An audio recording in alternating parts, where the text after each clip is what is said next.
देखिए ये जो पेपर आप सभी लोग देख रहे हैं इस समय स्क्रीन पर, ये पेपर यूजीसी नेट समाज कार्य का, प्लीज म्यूट हो जाइए, म्यूट हो जाइए। ये समाज कार्य का प्रश्न पत्र आप लोग देख रहे हैं, और ये प्रश्न पत्र है आपका 20 जून 2023 का, 2023 का है ना। और इससे पहले मैंने आप लोगों के सामने जो है कुछ क्वेश्चंस थे जिस पे मैंने आप लोगों से डिस्कस कर चुका हूँ, 2 वीडियो इसको अपलोड कर चुका हूँ क्वेश्चन नंबर 46 तक में। आज 47 करेंगे, कोशिश करते हैं आज थोड़ी सी तीव्र गति से सवाल करेंगे, क्योंकि अब मैंने एक प्लान बनाया है कि हम कम से कम ना ज़्यादा से ज़्यादा क्वेश्चन को सॉल्व करें, है ना, ज़्यादा से ज़्यादा क्वेश्चनों को जी सर। बनाया जी है, सर, जी है सर, ना, काफी ताकि टाइम ये लगा। बेटर रहेगा हम सब के लिए, है ना। देखिए एक सवाल आपके सामने है कि मापन के उच्चतम स्तर, है ना, मापन के उच्चतम स्तर के चरों की पहचान करना है, जो मतलब हाई लेवल पर उच्चतम स्तर है उसकी हमें आइडेंटिफाई करनी है मापन के दौरान में।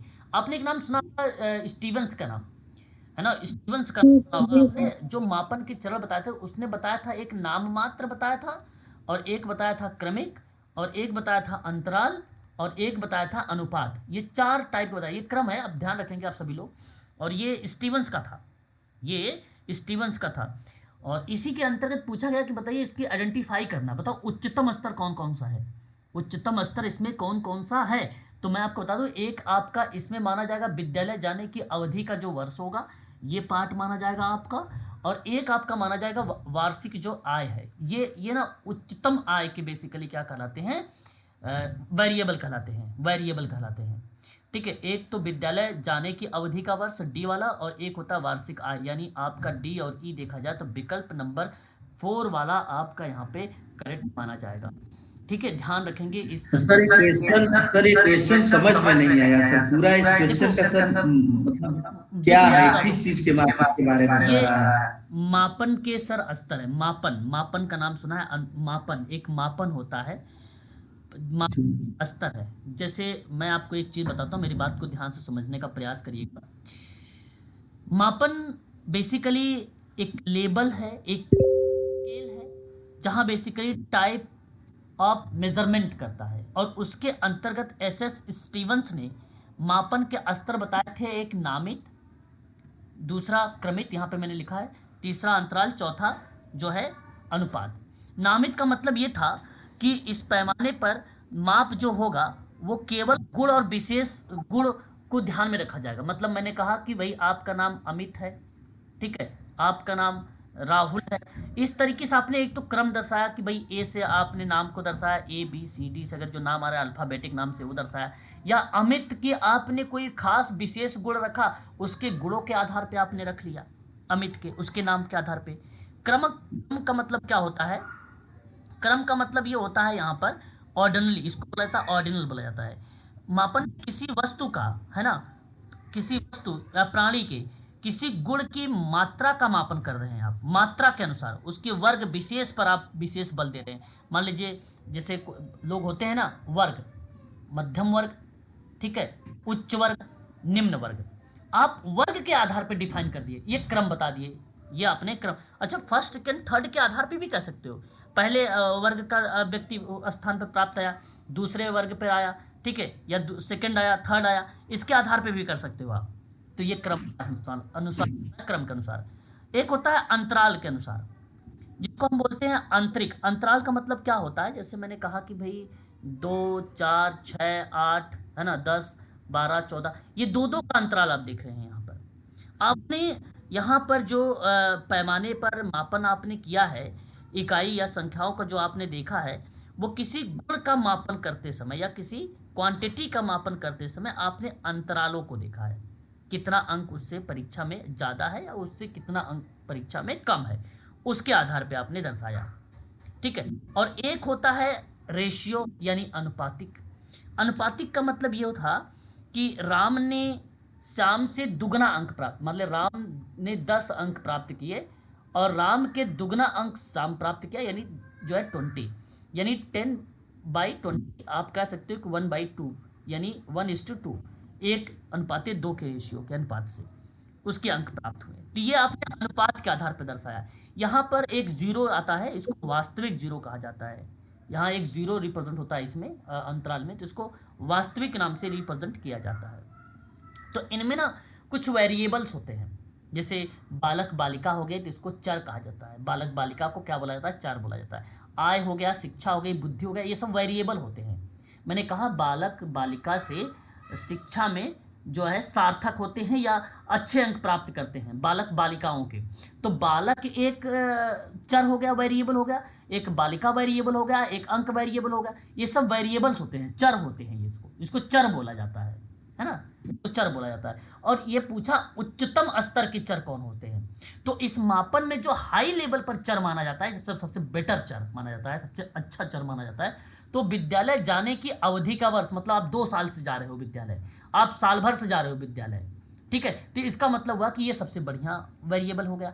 उसके बाद वार्षिक आय एक हो जाता है, एक वार्षिक आय होती है, ठीक है, वार्षिक आय जिसको एनुअल आप लोग बोलते हो इनकम, वो भी एक प्रकार से उच्चतम वेरिएबल का चर माना जाता है, ठीक है, उच्चतम वेरिएबल का चर माना जाता है। तो इस मापन में ना इन दोनों को उच्चतम वेरिएबल के नाम से संबोधित किया गया है, तो इसलिए डी और ई होगा, ना कि बुद्धि। सर इसका सर कोई एक सफिशिएंट एग्जांपल हो, जैसे किसी भी घर का अगर कोई बच्चा है और वो विद्यालय जाने की अवधि के वर्ष, हो सकता है कि इसको इस तरीके से देखा जाए कि बहुत गरीब अगर है तो वो विद्यालय लेट में जाएगा, या अगर आय का कोई स्रोत अगर नहीं है तो वार्षिक आय, ये सब थोड़ा सा समझ क्वेश्चन का सब पूरे ऑप्शन के हिसाब से मुझे कुछ पर्सनली समझ में नहीं आया सर। नहीं देखो बात यह है कि आपने भी इस टॉपिक के बारे में पढ़ा भी नहीं है ना, मापन हाँ जी सर, आप भी पढ़े हो तो मार्क्स समझ में आ जाता है। इसलिए आपको चीजें समझ नहीं आ रही है। लेकिन मैं आपको बता दूं कि यहाँ पर मापन के स्तरों को जो है वेरिएबलों को डिवाइड किया गया है, ठीक है, ये लेबल्स होते हैं वेरिएबल्स के, ठीक है, तो वो मापन आप पढ़ेंगे तो उसमें आपको पता चलेगा। तो विद्यालय जाने की अवधि जो होता है एक उच्चतम माना जाता है, इस बात को आप सभी लोग ध्यान रखेंगे, और एक वार्षिक आय को भी माना जाता है, ठीक है। आयु के जो स्तर होते हैं, यहाँ पे आयु के स्तर या आय, यहाँ आय लिखा हुआ, इनकम लिखा हुआ, इनकम की बजाय अगर आयु लिखा होता तो वो आयु जो होता है वो उच्चतम स्तर माना जाता है, आयु, है ना। यहाँ पे इनकम है, इनकम घट बढ़ सकती है ना, हालांकि वार्षिक आय में भी अगर हम बात करेंगे तो घट बढ़ सकती है, ऐसी बात नहीं है, लेकिन ये टोटल पर बात हो जाती है, फिर ये टोटल पर बात हो जाती है, ठीक है। फिलहाल हम आगे बढ़ेंगे, इस पे हम लोग आगे डिस्कस कर लेंगे जो बच्चे को छूटा हुआ है। बाकी ये यूनिट नंबर 5 का ये पार्ट रहा है रिसर्च के अंतर्गत, है ना।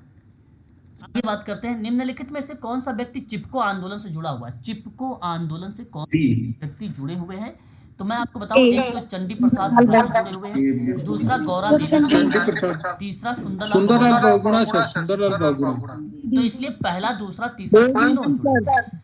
तो ए बी सी विकल्प होगा आपका यहाँ पर, A B C option number A, ठीक है। यहाँ पर आपको बता दूं कि चिपको आंदोलन से गौरा देवी का नाम भी जुड़ा हुआ है, चंडी प्रसाद भट्ट से भी नाम जुड़ा हुआ है, सुंदरलाल जी का भी नाम देखने को मिला है, ये आप ध्यान रखना है। चिपको आंदोलन आया कब था? चिपको मूवमेंट आप सब लोग जानते होंगे 1973 का दौर था, 1973 में, जहां बेसिकली गौरा देवी ने चलाया था चिपको आंदोलन। ये पर्यावरण रक्षा के संबंध में यह आंदोलन को चलाया गया था, भारत के उत्तराखंड राज्य में चलाया गया था, है ना। किसानों ने अंगों के वृक्षों की कटाई का विरोध करने के लिए इस आंदोलन को चलाया था, ठीक है, इस बात को आप ध्यान रखिएगा। वृक्षों की कटाई के लिए उत्तर प्रदेश के चमोली जिले से 1973 में यह आंदोलन चलाया गया था, ठीक है। चिपको आंदोलन याद रखिएगा आप सभी लोग, 1973, ठीक है। सुंदरलाल बहुगुणा, कॉमरेड गोविंद सिंह रावत का भी नाम इसमें जुड़ा हुआ है, लेकिन यहाँ ऑप्शन में नहीं लिखा हुआ है कॉमरेड गोविंद सिंह का रावत। चंडी प्रसाद भट्ट का नाम लिखा हुआ है, इसलिए चंडी प्रसाद भट्ट रहेंगे। गौरा देवी का नाम लिखा हुआ है, गौरा देवी भी नेतृत्व में रही है। सुंदरलाल बहुगुणा जी का भी नाम इसमें जुड़ा हुआ है, इनका भी नाम यहाँ पर रहेगा, ठीक है, एक बात ध्यान रखेंगे। आगे बढ़ते हैं, आगे अगर हम बात करते हैं नेक्स्ट सवाल पर, तो के सामने कि सामुदायिक संगठन का आधार क्या हो सकता है। देखिए कम्युनिटी ऑर्गेनाइजेशन अभी आप लोगों ने पढ़ा है, केजीएमयू के स्टूडेंट, जरा इस सवाल को तर्क करके लगाने का प्रयास करें।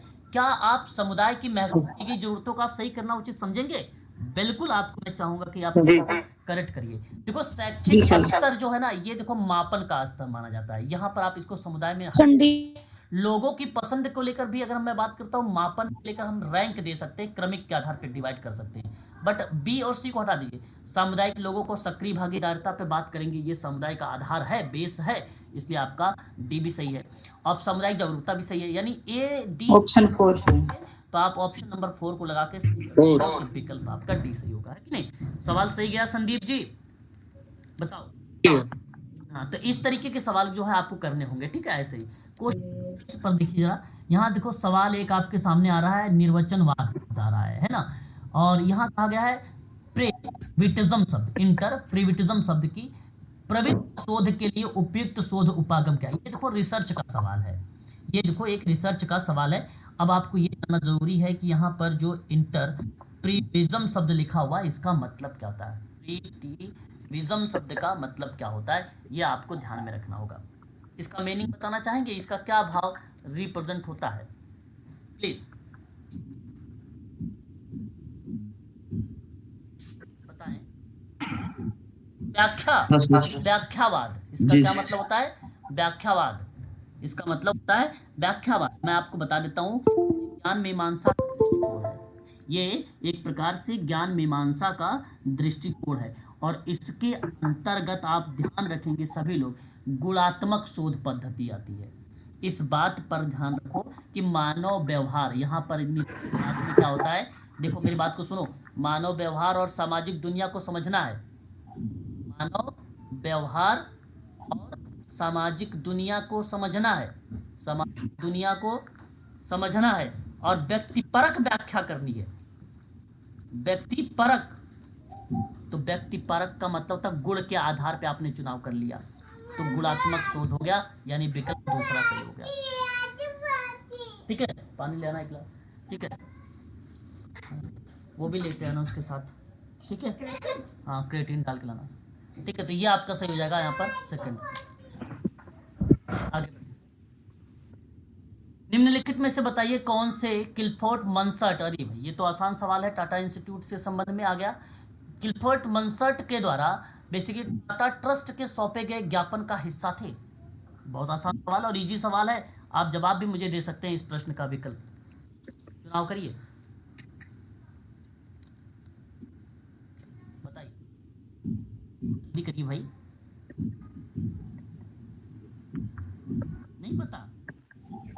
शैक्षिक अनुसंधान, देखो मैं बताता हूँ, माध्यमिक जो है महिला माध्यमिक शिक्षक प्रशिक्षण महाविद्यालय, शैक्षिक अनुसंधान संस्थान, library for prince of Wales जो है museum, Sir Dorabji Tata graduate school of social work.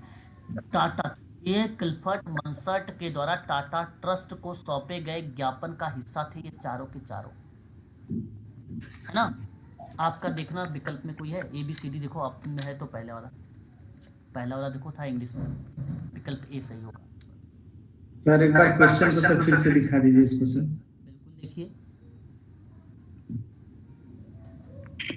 बिल्कुल, चलिए आगे बढ़ते हैं। क्वेश्चन सर आपके पास मिल जाएंगे, आप निश्चिंत रहें, मैं इसको सेव करके आपके ग्रुप में डाल दूंगा, है ना? समय कम और ज़्यादा हम लोग क्वेश्चन करने का प्रयास करेंगे। देखिए, एक निम्नलिखित कौन सी योजना मिशन व्यक्ति के अंतर्गत आता है? बेटी बचाओ बेटी पढ़ाओ 22 जनवरी 2015, ठीक है। फिर एकल केंद्र यानी वन स्टॉप सेंटर 1 अप्रैल 2015। स्वाधार योजना very very most important KGMU के लिए 2001-2002 का इसको बेसिकली वर्ष माना जाता है। 2008 में आई थी सर। कौन सा स्वाधार योजना? हाँ सर, नहीं, 2001 या 2 के आसपास है ये, ठीक है। 2016 सर, 2001 जनवरी 2016। वत्सल कौन सा योजना? वत्सल्या स्वधार गृह,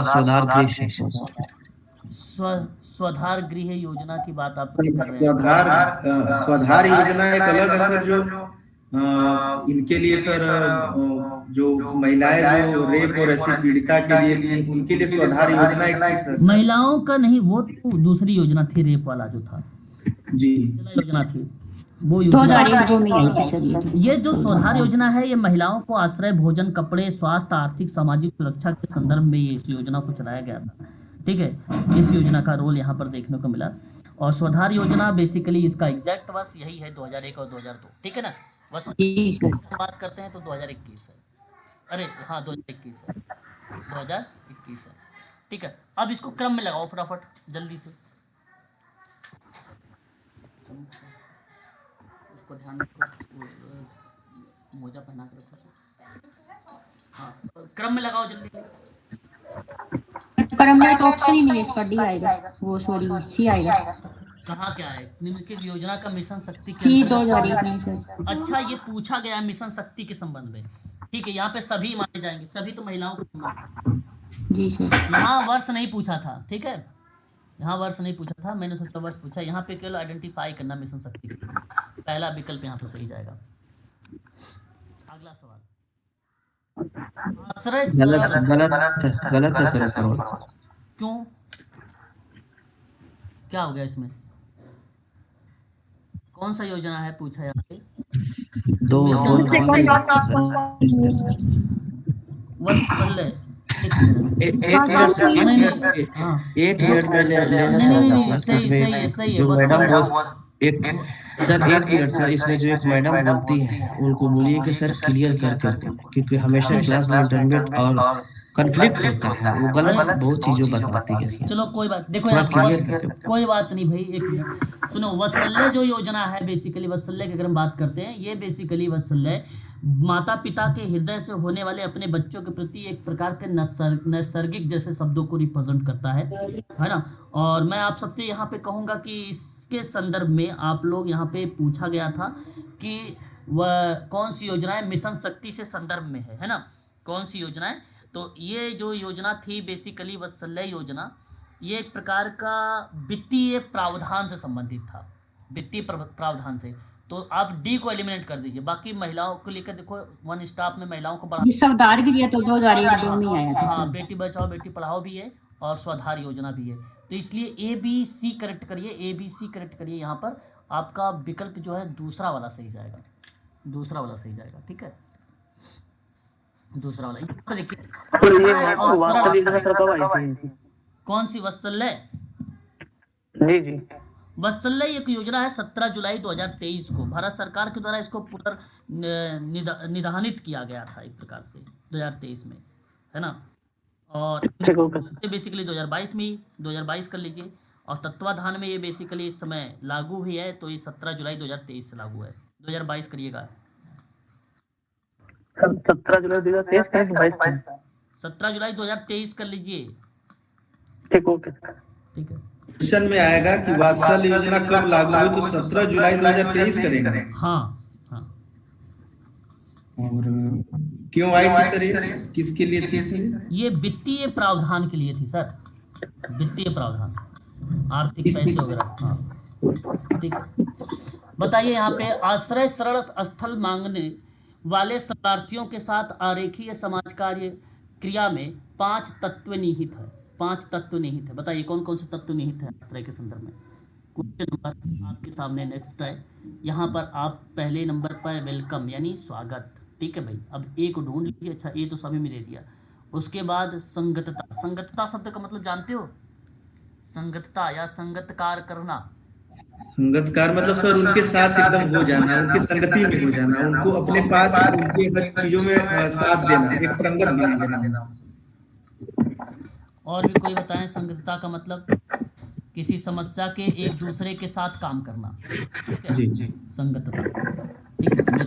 उसके बाद यहाँ पे डी होगा, ए के बाद डी होगा। डी के बाद आपका क्या बनेगा यहाँ पे? मध्यस्थता, उपचार। फिर उसके बाद मित्र बनाना या मित्रता स्थापित करना यानी बी। उसके बाद लास्ट में परोपकारी, परोपकारी तो आपको मालूम ही होगा। चलिए ए डी सी बी कहीं पर मिल रहा है? A D C B E, option number 3 तीसरा इस प्रश्न का सही जवाब होगा, ठीक है। अगला सवाल देखो, यहाँ पर बताओ स्वदेशी समाज कार्य में स्थानीय संस्कृति और संदर्भों के प्रति संवेदनशीलता की अपेक्षा हो सकता है। यहाँ पर क्वेश्चन नंबर आपके सामने दिया गया है, आप देखिए ध्यान से। इसका विकल्प क्या सही होना चाहिए? प्लीज म्यूट रहें, बैकग्राउंड आवाज आ रही है, म्यूट रहें। स्वदेशी समाज कार्य में पूछा गया, ये देखो स्वदेशी समाज कार्य की बात कर रहा है। हाँ, स्वदेशी समाज कार्य जानते क्या होते हैं? स्वदेशी जो सोशल वर्क होता है वो स्वदेशी सिद्धांत, मूल्य, मानदंड और दर्शन के साथ जोड़ने का एक तरीका होता है। स्वदेशी समाज कार्य सामाजिक कार्यकर्ता स्वदेशी समुदायों के साथ सांस्कृतिक रूप से प्रासंगिक तरीके से काम करता है ना, प्रासंगिक तरीके से काम करता है। और प्रश्न कहता है आपसे यहाँ पर क्या बोला गया है सवाल में, कहा गया है कि स्थानीय संस्कृतियों और संदर्भ के प्रति संवेदनशील की अपेक्षा रखता है। तो मैं आपसे इस प्रश्न की अगर बात करूंगा तो ये स्टेटमेंट सही है, क्योंकि मानदंड, दर्शन और मूल्यों को जोड़ने काम कर रहा है, समुदाय के साथ सांस्कृतिक रूप से प्रासंगिक हो रहा है, स्वदेशी ज्ञान और अनुभव का इस्तेमाल कर रहा है। तो इसका मतलब ये बात सही है, क्योंकि संस्कृति और प्रति संवेदनशील भी रहेगा। सही है। फिर कहता है नीचे कि स्वदेशी समाज कार्य का मानव प्रजाति केंद्रित स्वरूप प्रति उत्पादकता हो सकता है या उत्पादक हो सकता है। और ये बात देखिए, अगर हम बात करते हैं प्रजाति केंद्रित स्वरूप, प्रजाति केंद्रित का मतलब सिंपल होता है इस क्रिया में कि एक ऐसा संगठन जो वैज्ञानिकों और पशुओं देखभाल पेशेवरों का एक समूह हो। जैसे वैज्ञानिकों का अगर हमने बोल दिया या सामाजिक कार्यकर्ताओं का बोल दिया, एक ऐसा समूह है जहां उस ग्रुप को, उस कम्युनिटी को देख रहे हैं। और ये बात सही है, प्रजाति केंद्रित स्वरूप प्रति उत्पादकता हो सकता है, और ये मानव के संदर्भ में देख सकता है स्वदेशी सामाजिक कार्यकर्ता। तो ये बात भी सही है, लेकिन इसकी व्याख्या नहीं। अब ये मत सोचिए कि स्वदेशी समाज कार्य यहाँ पे भी लिखा हुआ है, स्वदेशी समाज कार्य यहाँ पे भी लिखा हुआ है, जिसका मतलब इसकी व्याख्या होगी। नहीं, ऊपर बताया गया कि उस कार्य में स्थानीय संस्कृतियों संदर्भ के प्रति संवेदनशीलता की अपेक्षा आती है, और ये बात सही है, इसकी बात यहाँ पे चलती है। फिर कहा गया कि स्वदेशी समाज कार्य में मानव प्रजाति केंद्रीयवादिता का स्वरूप का उत्पादकता हो सकता है, यानी यहाँ पर उसकी देखभाल, एक गुट, एक टीम बन गया ऐसे कार्यकर्ताओं का, और वहाँ पर जो है मानव की देखभाल या असहाय लोगों की देखभाल की बात हो रही है, टीम बनी हुई है। ठीक है, ये बताया गया। ये आर व्याख्या नहीं कर रहा है यहाँ पर, किसकी, संस्कृति और संदर्भ प्रति संवेदनशीलता की। ये व्याख्या तब होती जब किसी क्लाइंट के बारे में यहाँ पे नीचे दिया होता, ठीक है, और उस क्लाइंट पर ये काम होता, तब जाके ये चीज़ें व्याख्या करती है। व्याख्या नहीं है, इसलिए विकल्प आपका बी होगा। ए आर तो सही है, लेकिन व्याख्या नहीं है, ऑप्शन सेकंड सही है। सर इस सवाल में कोई ट्रिक भी होता है क्या सर, जैसे कि स्वदेशी समाज कार्य में स्थानीय लगाने के संस्कृतियों लिए आप क्योंकि लगा लो, क्योंकि लगा के पहला वाला कारण पढ़ो, कथन पढ़ो और क्योंकि लगा। जी, अच्छा सर, इसमें क्योंकि लगा देंगे। हाँ, क्योंकि लगा के पढ़ो। अगर सेंटेंस सही बैठता है तो इसका मतलब व्याख्या हो रही है। जी, क्रिया को विस्तृत रूप से समझा जा सकता है। बात सही है, कैसे समझोगे? कैसे? सर कंसर्ट क्रिया के रूप में कंसर्टेड कनेक्ट करके सर, कंसर्टेड तो कनेक्टिविटी को दर्शा रहा है सर। हाँ बिल्कुल बिल्कुल, यानी हम अगर आपसे बात करते हैं यहाँ पे तो हम उसे संहत मतलब कंसर्ट, एक प्रकार से आप जैसे कहा, आपने बोला कि भाई कनेक्ट करके हम चीज़ों को समझ सकते हैं, है ना। या यहाँ हम बात करते हैं तो इस प्रक्रिया में सुसंगठित भी हम उसको बोल सकते हैं, है ना। अनेक व्यक्तियों द्वारा मिलजुल कर किया हुआ कार्य क्या संगठित कहलाएगा, और उसको सामाजिक क्रिया को हम तभी विस्तृत रूप से समझ सकते हैं जब, जैसे अगर मैं बताऊं अकेले करूंगा तो काम हो नहीं पाएगा, आप सब लोग मिल के रहोगे तभी सोशल एक्शन बेटर हो सकता है, अदरवाइज तो हो नहीं सकता, है ना। इसलिए विकल्प थर्ड सही माना जाएगा इसमें। अब देखिए किसने सतत विकास की सर्वाधिक सामान्य परिभाषा को इस रूप में लोकप्रिय बनाया। ऐसा विकास जो वर्तमान पीढ़ी की आवश्यकताओं को भावी पीढ़ियों के द्वारा उनकी आवश्यकताओं को प्राप्त करने की योग्यता यानी क्षमता से समझता है ना, या सॉरी समझौता है, योग्यता से समझौता किए बिना पूर्ति करता है। तो ऐसा विकास जो वर्तमान पीढ़ी की आवश्यकताओं को भावी पीढ़ियों के द्वारा उनकी आवश्यकताओं को प्राप्त करने की योग्यता से समझौता किए बिना पूर्ति करता है, ये बात है ना। सतत विकास की सर्वाधिक सामान्य परिभाषा के रूप में लोकप्रिय किसने बनाया है ये परिभाषा? ब्रटलैंड। हाँ, ब्रटलैंड प्रतिवेदन ने कब? 1887। कब आया था सिराज? जी सर 1987 सर। लेकिन ऊपर एक सर जो सौधार गृह का लगाया ना सर, वो रिकॉर्डिंग में सर वो गलत जाएगा सर। 1 जनवरी 2016 ही होगा सर ऊपर वाला सर। अरे भाई अच्छा भेजिएगा, एक बार भेजिएगा, मेरे समझ से 2001 हुआ है। ग्रुप में तो मैं ग्रुप पे भी डाल दिया सर, आप देख अच्छा लें। चलो ठीक है फिर। ये देखो, ये सवाल बड़ा इंपॉर्टेंट है, आप लोगों ने किया भी है। पापेल एंड रोथमैन के बारे में पढ़ाया अभी मैंने कल परसों में, जो 1966 में था, पापेल एंड रोथमैन। तो आप क्या बता सके सामाजिक लक्ष्य का प्रारूप ना, यही बताओगे ना, ए का 3। ऑप्शन 2। हाँ, ए का 3 और बी का वांटन और सहयोगी की बात करेंगे तो विकासात्मक क्रिया बोस्टन मॉडल पर है। ठीक है, रॉबर्ट एंड नॉर्दन की बात करते, देखो रॉबर्ट एंड नॉर्दन, ये अभी मैंने आप लोगों को पढ़ाया था क्या, उपागम अभ्यास या अवस्था समूह कार्य का, समूह कार्य की अवस्था। नॉर्दन का नाम पढ़ाया था ना, नॉर्दन, करलैंड नॉर्दन का नाम।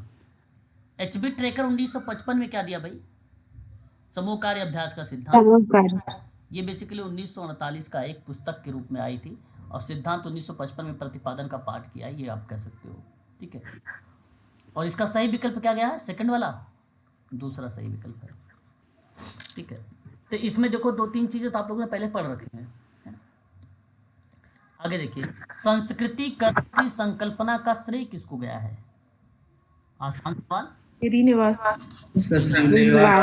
हाँ, श्रीनिवास। जी सर। संरक्षण की आवश्यकता वाले जो बच्चे होते हैं उनके साथ मनोरोग समाज कार्य की श्रेणी में आएंगे, बता दो। संरक्षण की आवश्यकता वाले बच्चे होते हैं, ई भी है सर, डी भी है, सर ए सी डी ई होना चाहिए। अच्छा, ए बी सी डी। एक तो अनाथ नहीं, हो ए बी जाएगा, सी एक ई। आवारा बच्चे यानी स्ट्रीट वाले हो ऑप्शन डी। जाएंगे, बाल श्रम से पीड़ित वाले हो जाएंगे, उपेक्षित शिकार अपेक्षा वाले शिकार हो जाएंगे, सभी हो जाएगा। शारीरिक और मानसिक पीड़न शिकार, ये तो सभी हो जाएंगे ना। संरक्षण आवश्यकता वाले बच्चे, ऑप्शन कोई बच्चा नहीं है कि जो संरक्षण की जरूरत ना हो, इसमें सभी को संरक्षण की जरूरत है। तो आपको डी सही जाएगा, 4 ऑप्शन सही जाएगा, यहाँ पर सभी हो जाएंगे ना यहाँ पे। तो क्वेश्चन नंबर नेक्स्ट देख लीजिए, एक समूह कार्यकर्ता। अब देखो आप अपने आप को रखिएगा यहाँ पे और आप बताओ, आपको हमेशा यह पता लगाने के लिए इसके प्रति सजग रहना चाहिए। बताइए क्या पता लगाने के लिए आपको क्या क्या चीजें सजग रहना चाहिए। पहला पॉइंट कि सामूहिक परिवेश लोकतांत्रिक निर्णय प्रक्रिया के अनुकूल हो, ये आपको इसके प्रति ये भी सही है। इसको आपको पता होना चाहिए, ये आप सही है।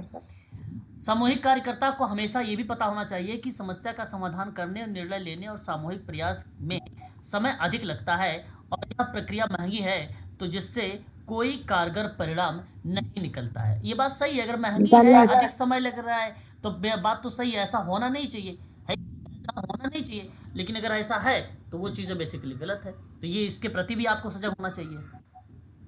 सामूहिक कार्यकर्ता को हमेशा यह पता लगाने के प्रति बताना चाहिए कि प्रत्येक व्यक्ति नहीं जानता कि किसी समूह को शीघ्र और तार्किक निर्णय लेने में मदद की जाए। ये बात सत्य भी है, प्रत्येक व्यक्ति को नहीं जानता, मतलब प्रत्येक व्यक्ति नहीं जानता है कि समूह को शीघ्र और तार्किक निर्णय लेने में मदद की जाए। अब जाहिर सी बात है, प्रॉब्लम ऑटोमेटिक जब आ जाता है ग्रुप वर्क में, तो हमें फ्लेक्सिबिलिटी का सिद्धांत लगा के उसको बदल देते हैं हम लोग, है ना। और ये पॉइंट भी आपका यहाँ पे सही चला जाएगा। और कहता है कि समूह में कतिपय निर्णय लेने संबंधी दक्षता विद्यमान नहीं रहती है, और ये बात भी सही है। निर्णय लेने संबंधी दक्षता मतलब स्किल, कार्य कौशल विद्यमान नहीं रहता है। ठीक है, तो ये आप सभी चीज़ें आपको यहाँ पर सही जाएगा। यहाँ पर बी वाला विकल्प यानी दूसरा वाला जो ऑप्शन जाएगा ये आपका करेक्ट माना जाएगा। क्वेश्चन नंबर कौन सा है ये, क्वेश्चन 60। चलिए 61 देखिए, संज्ञानात्मक विकास के बारे में बात हुई है, जानते हैं कौन दिया है ये, जीन पियाजे ने दिया है। ठीक है, संज्ञानात्मक विकास, निम्नलिखित में से किस अवस्था में बच्चे जो है वस्तु अस्थायित्व, वेरी वेरी मोस्ट इंपॉर्टेंट सवाल, वस्तु अस्थायित्व किस अवस्था में, तो संवेदी में पाया जाता है ना।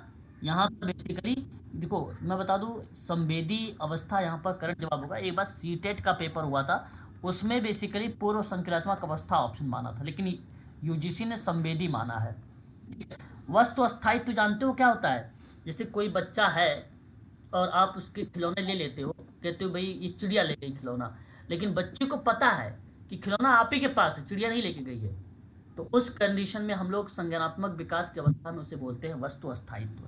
ठीक है, संवेदी परक अवस्था के अंतर्गत ही देखने को मिलती है। ठीक है, नेक्स्ट है स्थानीय स्वदेशी संसाधनों के इष्टतम उपयोगी संबंधी सिद्धांत किसके द्वारा प्रतिपादित किया गया था? HY सिद्दीकी। हाँ, अभी मैंने शायद नोट भी करवाया था ये ऑप्शन। स्वदेशी संसाधनों का इष्टतम उपयोग में कहाँ नोट करवाया था? शायद चरण में नोट करवाया था, चरण में। कहाँ नोट करवाया था? चरण में ना? नहीं सर, प्रिंसिपल में सर, प्रिंसिपल में नोट करवाया था। अच्छा अच्छा अच्छा। जी सर, जी प्रिंसिपल में अब सिद्धांत। प्रिंसिपल के अकॉर्डिंग ही सवाल पूछा गया सर। हाँ, ये आपका विकल्प चला जाएगा पहला वाला, HY सिद्दीकी। याद रखिएगा इसको, ठीक है? नोट भी करवाया है आपके GMU वाले बच्चे। देखो वही पेपर मिल रहा है ना, फंस रहा है कि नहीं फंस रहा है पेपर में? एग्जाम में फंस जाए सर तब ना सबसे बड़ी बात। हाँ, तो यही तो है। ध्यान रखने वाली ही बात है भाई साहब, है ना? जब पढ़ोगे तभी ध्यान रहेगा। अगला सवाल देखिए, निम्नलिखित में से सही क्रमबद्धता के क्रम पहले से बाद में चरण में रखिए। देखिए ये तो ऑप्शन 4 सिगमंड फ्राइड। ये तो ओरल एनाफेलिक इंटेंसिटी। अरे वाह, मतलब यानी पता है आप लोगों को, यानी ऑप्शन 4 यानी है। चलो, जी सर। तो ये उल्टा दे दिया ना यहाँ से, मौखिक गुदा लेंगे कि ये उल्टा से चला है यहाँ से, ठीक है? EDCBA। आगे देखिए, मनोविश्लेषण आपको क्या रिप्रेजेंट करेगा? वह गतिविधियां जो व्यक्ति कार्यकर्ता एवं सेवार्थी मध्य अंत क्रिया को उद्भूत करे, मतलब उत्पत्ति के परिप्रेक्ष्य में रिप्रेजेंट कर रहा हो। व्यक्ति केंद्रित परामर्श का मतलब पता होना चाहिए, विचारों और भावनाओं को शुद्ध अनुचिंतन यानी प्रवर्तन के रूप में रिप्रेजेंट करे। गेस्टाल्ट थेरेपी एक होती है, जानते हैं? ये गेस्टाल्ट थेरेपी जो होता है अन्यारोपण का विश्लेषण होता है, और एक संज्ञानात्मक और व्यवहार परक परामर्श होता है, वो बेसिकली क्रमबद्ध 20। सही जा रहा है, गलत है ये?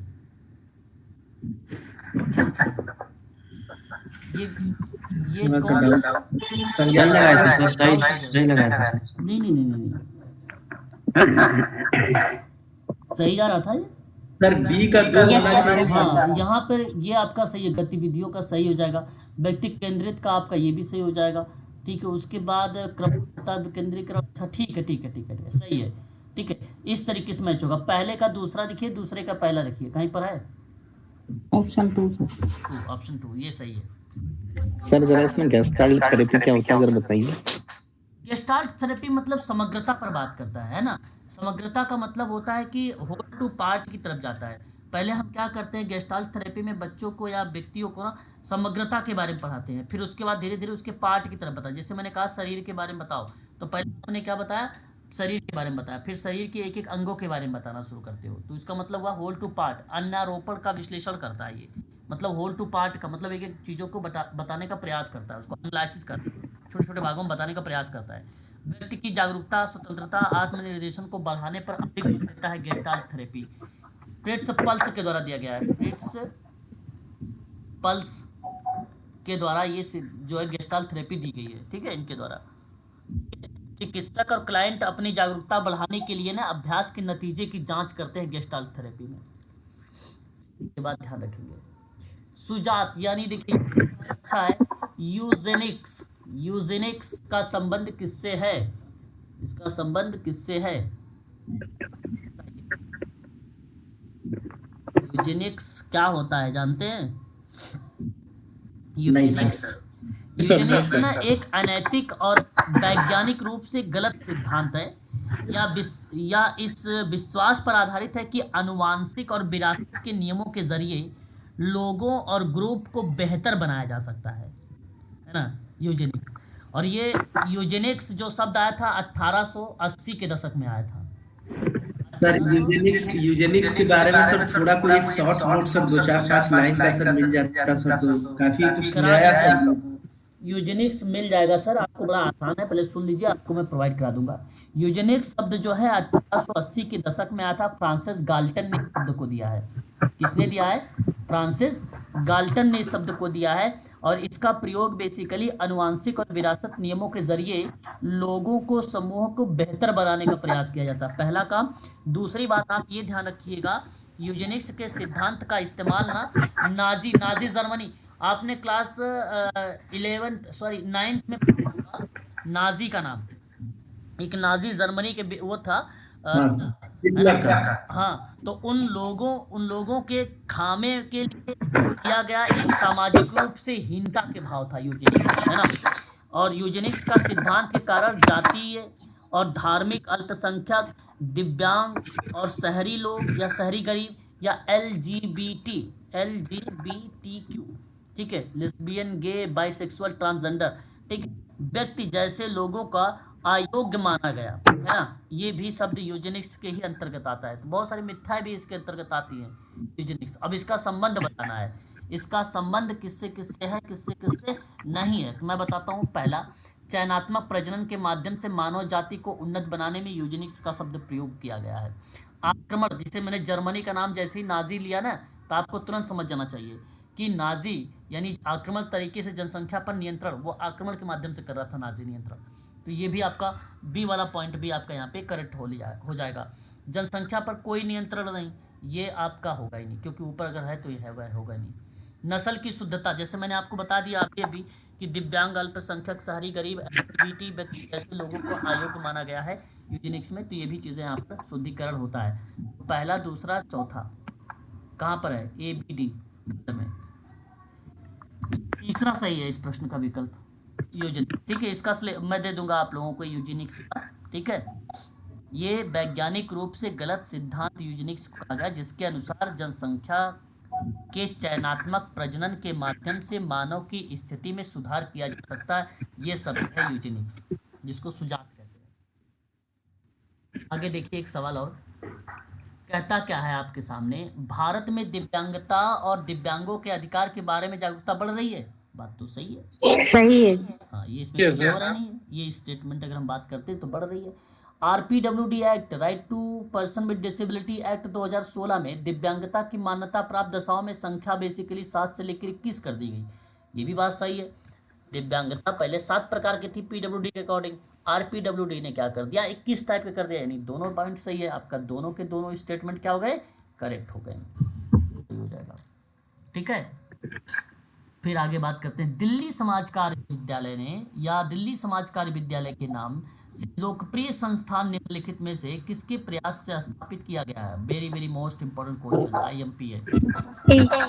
दूसरा, यहाँ पे यंग वुमेन क्रिश्चियंस एसोसिएशन विकल्प सही जाएगा। ऑप्शन नंबर ए आपका करेक्ट माना जाएगा इससे। हाँ, यंग वुमेन्स क्रिश्चियंस एसोसिएशन के माध्यम से, इसके प्रयास से दिल्ली समाज कार्य विद्यालय का नाम जो है लोकप्रिय हुआ था, ठीक है। अगला सवाल, बाल अधिकार संबंधी संयुक्त राष्ट्र अभिसमन के अनुच्छेद 1 में, बताइए, ये मैंने पढ़ा दिया है आपको, सारे आर्टिकल लिखवाया था एक दिन, है ना। 30 के 30 आर्टिकल, 30 के 30 आर्टिकल करवाया था। पहला आर्टिकल पूछ लिया सर। ये आर्टिकल कब पढ़ाए थे सर? हम लोग तो लेट थे सर, तो उसका नहीं, तो PDF यूजीसी नेट के बच्चों को जी सर, ये चाइल्ड के एज के बारे में और 1999 में आया था। हाँ, बालक के आयु के बारे में बताया गया। और यहाँ पे तीसरा विकल्प आपने सही जवाब दिया है, बालक की आयु।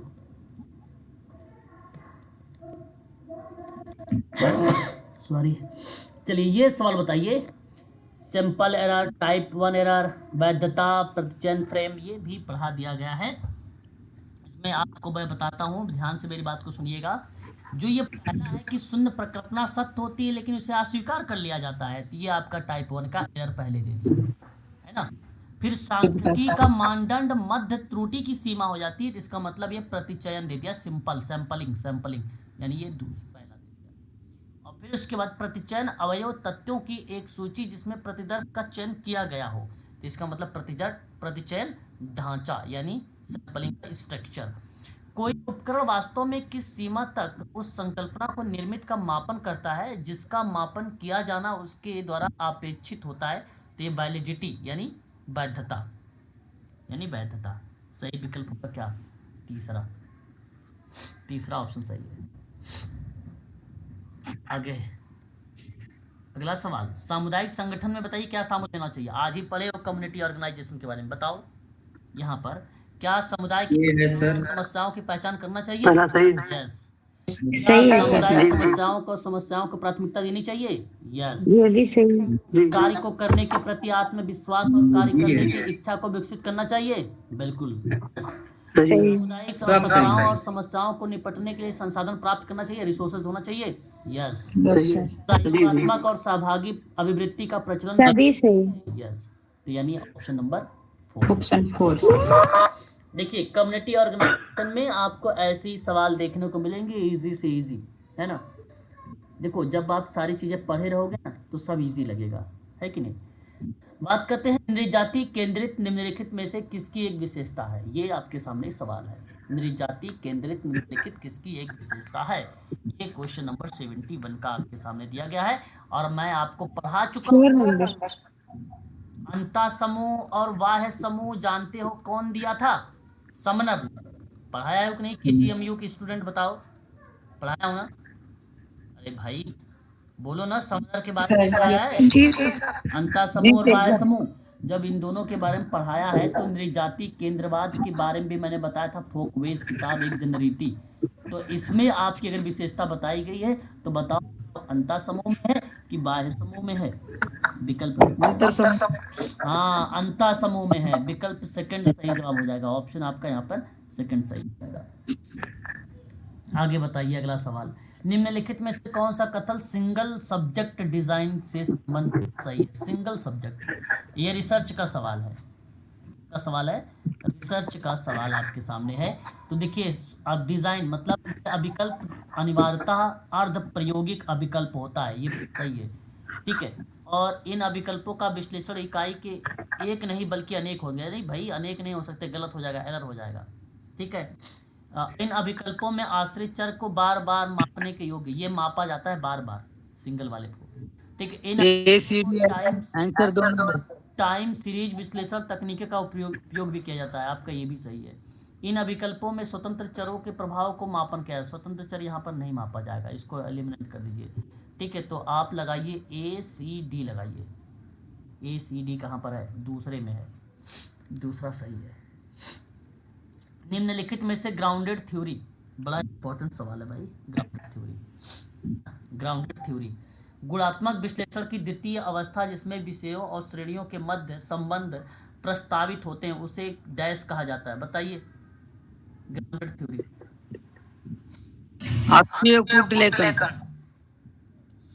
ग्राउंडेड थ्योरी में कूट लेते। देखिए ग्राउंडेड थ्योरी का इस्तेमाल किया जाता है जैसे कि शिक्षा निर्विज्ञान में किया जाता है ना। यहाँ बेसिकली जो कूट लेखन का पार्ट होगा, पहला वाला ऑप्शन, ये आपका पार्ट सही माना जाएगा, है ना। डेटा पर आधारित होने की वजह से ग्राउंडेड थ्योरी कहा जाता है इसको, डेटा पर आधारित होता है। डेटा कौन सा होता है? अक्षी, ठीक है, यक्स वाई, है ना। यहाँ तो यहाँ वाई रहता है, ये वाई, ये ओरिजिन, ठीक है। तो ये स्वतंत्र वाला होता है, ये स्वतंत्र परतंत्र होता है, ये परतंत्र होता है, ठीक है। और इसकी बात कर रहा था ये एक्सिस की, तो ये कूट लेखन का पार्ट होता है। ये गुणात्मक विश्लेषण की पद्धति की अवस्था होती है और विकल्प आपका पहला सही होगा इस प्रश्न का पहला विकल्प। देखिए यहाँ पर national association of social worker, आपने नाम सुना होगा, NASW, जिसकी स्थापना 1955 में हुई थी। अब बताइए आचार संहिता के सब आया था 1960 में, आचार संहिता 1960 में लाया ये। फिर बताइए अधिसूचना सहमति में क्या सम्मिलित नहीं किया इसने, क्या सम्मिलित नहीं किया इसने अध्ययन की प्रकृति, विस्तार और अवधि को शामिल नहीं किया था, ठीक है। यानी चौथा सहभागिता शामिल था, उत्तरदाताओं शामिल थे, ठीक है। यहाँ पर सहभागिता तो ऑलरेडी बन जाएगा, तो आपका यहाँ पे शामिल कौन सा नहीं था? 4 वाला नहीं था, ऑप्शन 4 सही होगा। Sir national association of social work 1955 में बना था सर। हाँ 1955 में आया, आचार संहिता 1960 में लाया था। भारत में परामर्श का वह कौन सा क्षेत्र है जिसमें परामर्शदाताओं की संख्या सबसे कम है? अरे वाह, अच्छा सवाल भाई, सबसे कम है। अब देखो बैकअप चाहिए ना, सवाल भी कह रहा है कि भाई परामर्शदाता कम है। NTA 4 नंबर पर शोक संतप्त। हाँ तो सर HIV एड्स सब में तो सबसे ज्यादा है। किसमें? HIV एड्स वाले में सबसे कम, हाँ वाला इसमें है ही नहीं, समझो। सबसे अच्छा है। इसमें सबसे ज्यादा जानते हैं कौन मिलेगा? समाज सेवा वाले मिलेंगे सबसे ज्यादा। अरे शांत रहिए, कोई बात नहीं, आपके साथ ऐसा होता है, आपके साथ भी घटनाएं घटित हो गई, ठीक है। ये तो वो है, इस तरीके से प्रलोभ वो देते हैं ना, संतावन ऐसे देते हैं ना, सो हाँ, जो सिंपैथी वाले होते हैं उसमें। हाँ बस बस बस बस समझ गए। 4 इसका सही जवाब होगा। अगला सवाल, सामाजिक कार्यकर्ताओं के द्वारा भारत में सामाजिक धार्मिक आंदोलन का अध्ययन किए जाने वाले प्रमुख कारण क्या था भाई? प्रमुख कारण आप कह सकते हो आंदोलन की अधिष्ठान, अधिष्ठान का मतलब कार्यक्रम वगैरह, भारतीय समाज था, बिल्कुल बात सही है ना, इस सही जवाब है। आंदोलन को केंद्रित सामाजिक बुराइयां थी। देखो तो यहाँ पे प्रमुख कारण क्या होना चाहिए, ये तो दोनों भी सही जा रहे हैं अभी। जब सामाजिक सांस्कृतिक प्रश्नों की चुनौती दी जाती थी तब ऐसे आंदोलन समाज की अनुक्रिया समझने में मदद करते थे, ये भी बात सही है। ऐसे सामाजिक परिवर्तन की विचारधाराओं को समझने में हमारी सहायता भी करते थे, ये भी बात सही है। विकल्प आपका 4 सही जाएगा इसका, ठीक है। सभी करेक्ट जवाब होंगे इस प्रश्न का, यही ना, ABCD। अगला सवाल देखिए, देखिए ये सवाल सबसे अच्छा भाई, ये very very most important, IMP करिए, बहुत बढ़िया सवाल है ये, IMP कर लीजिए। विभिन्न नगरों में विश्व महिला सम्मेलन का आयोजन किया गया था, आरोही क्रम में आपको दर्शाना है। बीजिंग में, पता है बीजिंग में 1995 में,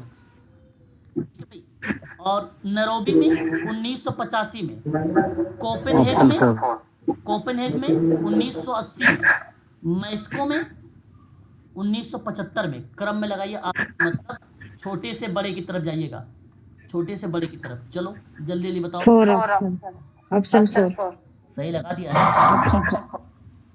75, 80, 85, अच्छा हाँ ऐसे गया उल्टा, जिस तरीके से फ्राइड का गया था, सही कर रहे हो। DCB 4 ऑप्शन सही है।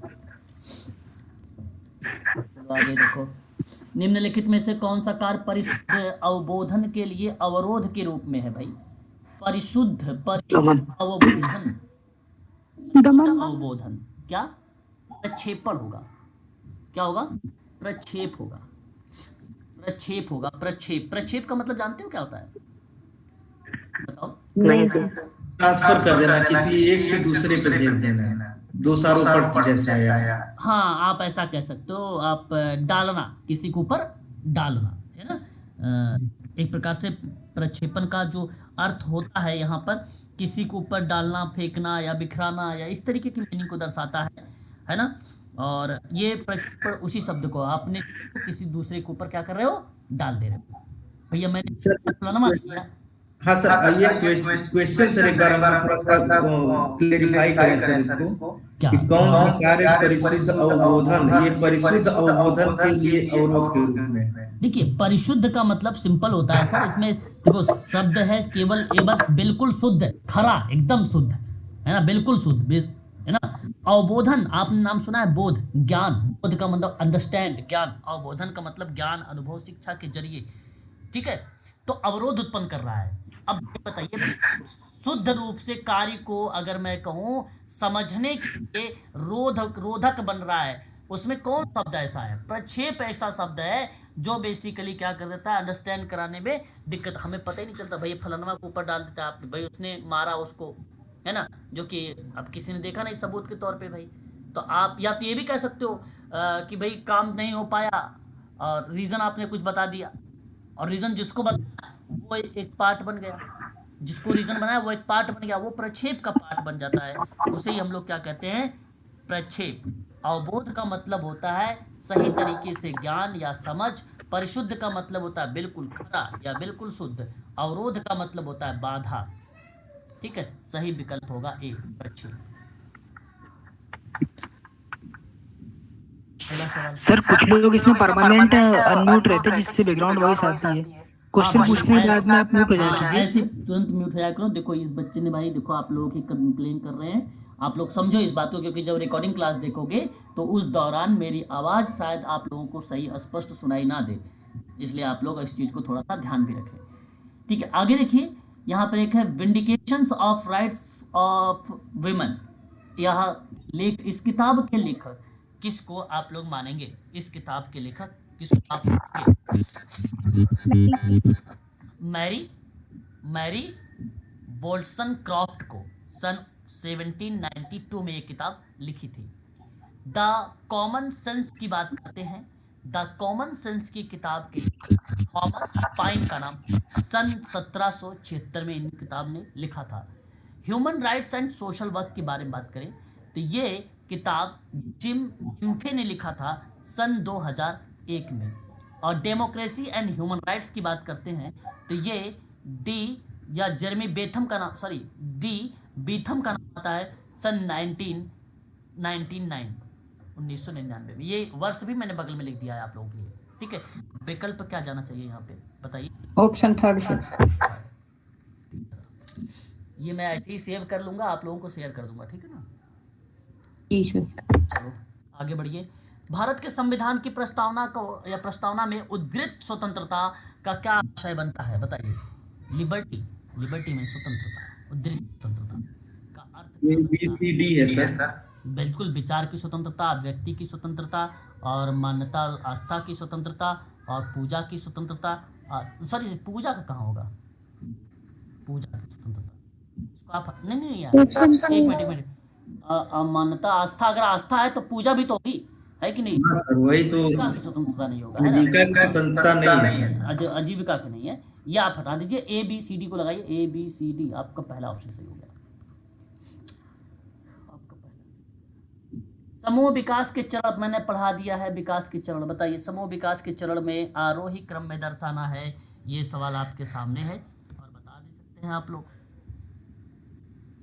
क्यों बताया नहीं है आप लोगों को, बताओ सर। बताए हैं, वही मैं कह रहा हूँ सर, बताए, लेकिन क्वेश्चन का टर्म मैंने उसको पूछा भी था सर। जो क्वेश्चन का टर्म होता है वो थोड़ा अलग हटके होता है सर, उसको अब आपसे ये कहा जाए सर कि बताइए समूह विकास के जनक कौन है, समूह कार्य के जनक कौन है, तो ऐसे में तो बताओ हमें 23 सीट लानी है तो फिर सभी लोग लेके चले आएंगे, फिर तो भाई उनको दिक्कत आ जाएगी, है ना, उनको दिक्कत आ जाएगी। कुछ तो सवाल टफ तो होने चाहिए सर, है कुछ सवाल टफ होने चाहिए। अब ये सवाल में टफ थोड़ी ना है, अगर मैं आपसे आप पढ़े हो तो टफ नहीं है सर।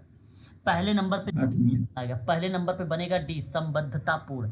अब आपको ध्यान देना है, ये मैंने आप लोगों को जानते हो किसके बारे में बता रहा हूँ, नॉर्दर्न, सॉरी इसका नाम जो आएगा गारलैंड, नॉर्दर्न नहीं, क्या नाम आएगा, गारलैंड, जोन्स एंड कोलंडनी सन 1976 में समूह कार्य की अवस्था ये बताया। पहले नंबर पे डी, ठीक है। दूसरे नंबर पे आपका क्या बनेगा, अधिकार और नियंत्रण। अधिकार और नियंत्रण किसमें है, शक्ति और नियंत्रण यानी ई। फिर उसके बाद आपका आएगा आत्मीयता, मतलब घनिष्ठता, मतलब घनिष्ठता ना, इसका मतलब घनिष्ठता। देखो मैंने आपको PDF दिया है, घनिष्ठता लिखा हुआ है उसमें, ए जी सर। उसके बाद आपको मिलेगा विभेदीकरण का मतलब अलग लिखा हुआ मिलेगा, अलगाव यानी सी, और उस सॉरी बी के बाद सी होगा विभेदीकरण, ये ऑप्शन होगा। अब देखो कहीं है ऑप्शन ऐसा, D E A B C, option fourth sir. ठीक है। ये देखो, जब आप डेली 1 घंटा समय निकाल के थोड़ा सा स्टडी भी करोगे ना, तब ये चीज़ें याद होंगी सर, है ना, तब आपको ये चीज़ें याद रहेंगी। समाज कार्य में संधारणीय होने के लिए बताइए उसे कैसा होना चाहिए, उसे कैसा होना चाहिए, उसे पर्यावरण इसका न्यूनतम प्रभाव पड़ता है। संधारणीय होने के लिए उसे कैसा होना चाहिए, पर्यावरण पर इसका न्यूनतम प्रभाव पड़ता है, पहला सही हो जाएगा। फिर आत्मोत्तर जीविता के लिए लाभप्रद और व्यवहारिक होना चाहिए, ठीक है, ये भी सही है। इसके परिणाम ऐसे होने चाहिए कि जिसका परिणामीकरण ही ना हो। अरे भाई गलत हो गया ये तो, ठीक है। और इसे सामाजिक रूप से स्वीकार प्रविधियों का प्रचलन होना चाहिए, बिल्कुल सही। ABD देखिए, सेकंड ऑप्शन दूसरा सही है। चलिए अगला सवाल देखिए। भारत सरकार ने सामुदायिक विकास परियोजना 1952, दूसरा सही जवाब है ना, दूसरा है तीसरा है, दूसरा है, हाँ तीसरा है। ये बड़ा आसान सवाल है, ये कई बार आता हुआ है, आया है। मनोविज्ञान के विकास क्रम में, यहाँ पर देखिए, मनोविज्ञान के विकास के क्रम में प्रमुख उल्लेखनीय घटनाओं को नीचे दिया हुआ है, पूर्वोत्तम से अद्यतन घटनाओं के क्रमवार में लिखिए, पहले से लेकर अब तक में, अद्यतन मतलब अब तक में, ठीक है, लिख के बताइए। तो पहले सबसे पहले कौन सा आया था? सबसे पहले आपको अगर मालूम है जॉन डीवी का नाम आया था, और ये प्रकारवाद का प्रतिपादन में, यानी डी पहले नंबर पे आएगा। उसके बाद आपका जर्मनी वाला सिगमंड फ्रायड को लगाइए। सिगमंड फ्रायड 1880 के दशक में आया था ये, 1980 का, 19वीं सदी में। तो यह 1890। 1890, बिल्कुल सही जवाब दिया आपने। फिर उसके बाद आपका यहाँ पे गेस्टाल्ट वाला, फिर आपका ए, फिर लास्ट में आप लगा दीजिए जेबी वाटसन बिहेवियर थेरेपी, ठीक है। सी डी बी ए सी कहीं है? डी सेकंड ऑप्शन है, ये सही हो गया, ठीक है। भारतीय संविधान में बताइए अनुच्छेद जो सांस्कृतिक और शैक्षिक अधिकार को देता है। भाई ये तो बड़ा आसान सवाल है। 29 और 30 जो सांस्कृतिक और शैक्षिक अधिकारों पर आधारित था, है ना? यही तो है। और उसके बाद समाज कल्याण प्रशासन, देखो समाज कार्य की सहायक प्रणाली आ गई, निम्नलिखित में से प्रमुखता किससे संदर्भित है? ठीक है, 1 मिनट जरा होल्ड रखना।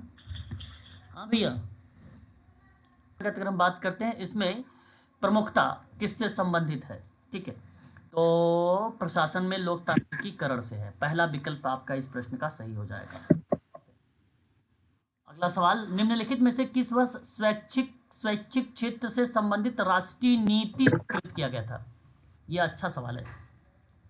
ये सवाल पेपर सुमलित वाले में पूछा गया था। ये सवाल सुमलित वाले में भी प्रश्न बना था। आईएमपी सवाल इसको रखिएगा, आप सभी लोग नोट कर लीजिएगा। स्वैच्छिक क्षेत्र से संबंधित राष्ट्रीय नीति पूछा है। 2007 2001 2001 कि 2007 है? 2007 है, ठीक है, पहला ऑप्शन है। 2001 नहीं मैडम, 2007 है, ठीक है। सशक्तिकरण की नीति नहीं पूछा है 2001, ठीक है। ये सर स्वैच्छिक क्षेत्र से क्या मतलब इसमें क्या होता है? थोड़ा सा स्वैच्छिक का मतलब होता है, जैसे कि आप सभी लोगों को पता होना चाहिए स्वैच्छिकता के बारे में। मैंने एक बार आप सबसे इसके बारे में चर्चा भी किया था। स्वैच्छिकता एक ऐसी शब्द है सर जो स्वतः पर बात करता है ना, जो स्वतः पर बात करना। मेरे कहने का भाव ये है आप सबसे कि जब कोई अपनी इच्छा से क्रिया का संचालन करना, जैसे मैंने कहा अनुसूचित जनजाति के कल्याण के लिए कोई स्वैच्छिक संगठनों का अनुदान सहायता योजना है, वह योजना केंद्र सरकार की ओर से है, ठीक है। तो जनजातियों के कल्याण के लिए, पिछड़े वर्ग के कल्याण के लिए बात हो रहा है। जहाँ पिछड़े वर्ग हैं या जो कमजोर वर्ग के लोग के हैं, जो वंचित वर्ग के लोग हैं, उनके लिए कार्य हो रहा है, तो वो स्वैच्छिक क्षेत्र होता है। स्वैच्छिक क्षेत्र को तीसरा क्षेत्र और सामुदायिक क्षेत्र और गैर लाभकारी क्षेत्र भी कहा जाता है। इसको ना आप कई नाम से जान सकते हो। इससे आप ना सामुदायिक क्षेत्र कह लीजिए, ठीक है, आप समुदाय वाले के लाभ की बात कर रहे हो। आप इसे गैर लाभकारी मतलब एनजीओ का क्षेत्र कह सकते हो, एनजीओ का क्षेत्र कह सकते हो, ठीक है। यानी देखो पर्टिकुलर मतलब किसी पूरे लोगों के लिए बात नहीं हो रही है, किसी विशेष मतलब विशेष क्षेत्र, विशेष, हाँ विशेष, बिल्कुल आप समझ गए आप, ठीक है। तो एक ऐसा समूह होता है जिसके सदस्य अपनी मर्जी से सामान्य उद्देश्यों को हासिल करने के लिए लेता है अपनी मर्जी से, तो वह पार्ट होता है स्वैच्छिक क्षेत्र से। चलिए ये देखिए सवाल थोड़ा सा यहाँ पर देखिए, ISO है, इंटरनेशनल एक प्रकार से स्टैंडर्ड ऑर्गेनाइजेशन है ये, और इसके अंतर्गत कुछ मानक है। तो ये जो 9001 से लेकर 2015 लिखा गया है ना, आपका गुणात्मकता है, ये आपका गुणात्मक है। 14001 से लेकर 2015 की अगर हम बात करते हैं तो ये आपका पर्यावरण तंत्र है। ये 5 लाख एक अगर हम लोग कहते हैं तो ये बेसिकली ऊर्जा प्रबंधन का तंत्र है। पर हम बात करते हैं तो 4,05,001 की अगर हम बात करते हैं तो ये क्या बन जाएगा आपका व्यवसायिक स्वास्थ्य और सुरक्षा मापक हो जाएगा, है ना। तो इसका सही विकल्प क्या बनेगा? 4 बनेगा, ये ऑप्शन 4 होगा आपका। USA यूनाइटेड स्टेट, यूएसए है ना, ये यूनाइटेड स्टेट अमेरिका, किस नगर में 18 संगठन समिति की स्थापना हुई थी? बफेलो में, बफेलो में, अमेरिका के बफेलो शहर। हाँ अमेरिका के बफेलो शहर में। एक लास्ट सवाल है आज का, और ये देखिए, स्वदेशीकरण एवं जागरूकता का तर्क है, और यह उदार स्वरूप आयतित चेतना को अस्वीकार करता है और स्वदेशी दृष्टि की आवश्यकता पर बल देता है। अब आप लोग समझ रहे होंगे ये क्या लिखा हुआ है ना। कुछ सवाल ऐसे ही बन जाते हैं, जो कि शब्दों का यही तो यूजीसी नेट है भैया। इसकी इंग्लिश देखोगे तो और अच्छा लगेगा आप लोगों को, क्योंकि यहाँ से आपको बढ़िया समझ में आ जाएगा, है ना। सर केजीएमयू में ऐसे क्वेश्चन आ सकते हैं सर, इस तरीके के क्वेश्चन? नहीं नहीं, ऐसे सवाल नहीं आएंगे केजीएमयू में, सरल आएंगे। ये तो बहुत टफ सवाल आ गया है, ये तो यूजीसी नेट का पेपर है ना। यहाँ देखो स्वदेशीकरण, स्वदेशीकरण है। स्वदेशीकरण का मतलब होता है किसी चीज को और ज्यादा स्वदेशी बनाना। समझो बात को, स्वदेशीकरण का मतलब होता है किसी चीज को और ज्यादा सरल आता है तभी गड़बड़ हो जाता है सर। अरे भाई एक लास्ट सवाल है, सुन लीजिए फिर डिस्कस करते हैं। स्वदेशीकरण का मतलब होता है किसी चीज को और ज्यादा स्वदेशी बनाना। कहता है एवं जागरूकता का तर्क और या उदार स्वरूप आयतित चेतना।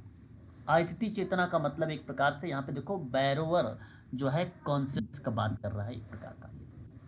इसका मतलब आप सबको पता होना चाहिए। जैसे अगर मैं आपसे कहूँ कर्जदार है ना, कर्जदार चेतना, ऋणी चेतना को अस्वीकार कर दे, ऋणी चेतना को अस्वीकार कर दे, है ना। और फिर स्वदेशी दृष्टि से आवश्यकता पर बल देता है। तो उस प्रक्रिया में अगर मैं बात करता हूं तो ये पार्ट आपका माना जाएगा स्वदेशीकरण का।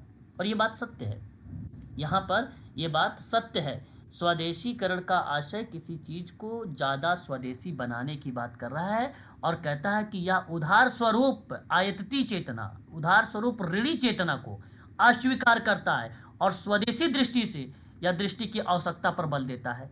और ये बात सत्य है, इसमें कोई दो राय नहीं है। फिर स्वदेशीकरण में संकुचित अनुराग जो है अनुदारता या भौगोलिक सीमाओं पर आधारित अनेक पृथक पद्धतियों में एकल विषय मतलब एक पर विखंडन को बढ़ावा नहीं देता है। और ये भी बात सही है, दोनों स्टेटमेंट सही है, ठीक है। स्वदेशीकरण जो है संकुचित जो है अगर हम बात करते हैं संकुचित अनुदारता पर, संकुचित अनुदारता या भौगोलिक सीमाओं पर अगर हम बात करते हैं तो उसमें कोई भी एकल विषय पर खंडन नहीं करता है ना, एकल विषय पर खंडन नहीं करता है। ये दारता शब्द है, दारता में अनु जोड़ा है, उपसर्ग जोड़ा है, बस बढ़ा चढ़ा के लिखा है केवल, ठीक है। तो दोनों सही है, इसमें व्याख्या भी नहीं है, ठीक है। और आप सही लोग कहेंगे कि आप विकल्प जो पहला जा रहा है ये ऑप्शन आपका सही हो जाएगा। अगला सवाल देखिए, आप सबके सामने गद्यांश टाइप का सवाल पढ़ना है और फिर उसके बाद आपको आंसर ढूंढना है, ठीक है। तो यहाँ आपका ये पेपर हो गया फिनिश। अब सुनिए कल हम लोग करेंगे क्या। कल मैं आप लोगों के ग्रुप में मैं एक बार बता देता हूँ मैंने कौन कौन से पेपर भेजे हैं। पेपर मैंने आप लोगों को बहुत सारे डाल दिए हैं, लगभग दिसंबर 2012 से आपके दिसंबर, देखिए एक बार बताता हूँ आपके ग्रुप में कौन कौन सा पेपर गया है, थोड़ा ध्यान से देखेंगे फिर हम लोग बात करते हैं। एक पेपर आपके सामने जो गया है यहाँ पे दिसंबर 2012 का पेपर गया है। इसके बेसिकली दिसंबर 2012 का पेपर आप लोगों के पास गया है थर्ड वाला, ठीक है। दूसरा वाले में अगर हम बात करते हैं तो वो भी आपका इसका थर्ड है, उसमें 2 पेपर हुआ करता था दिसंबर का, ठीक है। दिसंबर का 2 पेपर हुआ करता था। जून थर्ड का गया है 2012 का पेपर, ठीक है, थर्ड पेपर। जून थर्ड का अगर गया है 2014 का पेपर, ठीक है। फिर दिसंबर 2 गया है आपका 2012, यानी ये पहला दूसरा हो गया। फिर उसके बाद जो है दिसंबर 2 2012 का पेपर गया हुआ है, ठीक है। फिर उसके बाद जून 2 2014 का पेपर गया है, यानी ये थर्ड भी गया है और सेकंड भी गया है। फिर उसके बाद जून 2 2012 का गया है, यानी देखो थर्ड गया हुआ था आपका, दूसरा भी पेपर चला गया है यहाँ पे। फिर उसके बाद दिसंबर 2011 का पेपर गया है आपके पास। फिर उसके बाद दिसंबर जो है दिसंबर 2013 का, सॉरी दिसंबर 14 है 2014 का, दिसंबर 2014 का सेकंड पेपर गया हुआ है आपके पास, ठीक है। फिर जून 2013 का पेपर गया हुआ है आपके पास, 2013 का पेपर गया है आपके पास, ठीक है। फिर जून 2013 का थर्ड पेपर गया है, जून 2013 का थर्ड पेपर, दूसरा तीसरा यहाँ पर कंप्लीट, ठीक है। फिर उसके बाद दिसंबर 2014 का पेपर गया है थर्ड वाला, यहाँ पर भी ये कंप्लीट, ठीक है, दूसरा तीसरा। फिर उसके बाद सितंबर 2013 का पेपर गया है, सितंबर में पेपर हुआ था 2013 का, और वहाँ पर दूसरा तीसरा दोनों गया है, ठीक है। फिर उसके बाद दिसंबर 2013 का गया हुआ है, दिसंबर में भी 2013 में पेपर हुआ था और ये भी दूसरा तीसरा गया हुआ है, ठीक है। दूसरा तीसरा का मतलब ये है कि एक में 75 क्वेश्चन, एक में 50 क्वेश्चन है, ठीक है। फिर उसके बाद दिसंबर 2015 का पेपर गया हुआ है आपके पास, दिसंबर 2015। ये सभी पेपर कल हम सॉल्व करेंगे, चाहे वो मैराथन के रूप में 3 घंटा हो चाहे 4 घंटा हो, ठीक है। जून 2015 का भी पेपर गया है दोनों, ठीक है, पहला तीसरा और दूसरा तीसरा, ठीक है। तो इस पर कल हम लोग करेंगे मैराथन, ठीक है, इस पेपर को सॉल्व करेंगे, ठीक है, प्रैक्टिस करेंगे, ओके सर। ठीक है, केवल प्रश्न पढ़ेंगे, उत्तर देखेंगे, जहां थोड़ा सा प्रश्न लगेगा तो मैं जैसे अभी बता रहा था बीच बीच में वैसे बताता रहूंगा आप लोगों को, ठीक है ना। कल से आप लोगों की ये प्रश्नों की सीरीज चलेगी, आप लोग ध्यान से जो है कि किंग जॉर्ज वाले बच्चे जो बहुत इंपॉर्टेंट क्वेश्चन आप लोगों को मिलेंगे, ठीक है, सोशल वर्क के, ठीक है भाई। Thank you sir. चलिए आज के लिए बस इतना ही रखते हैं।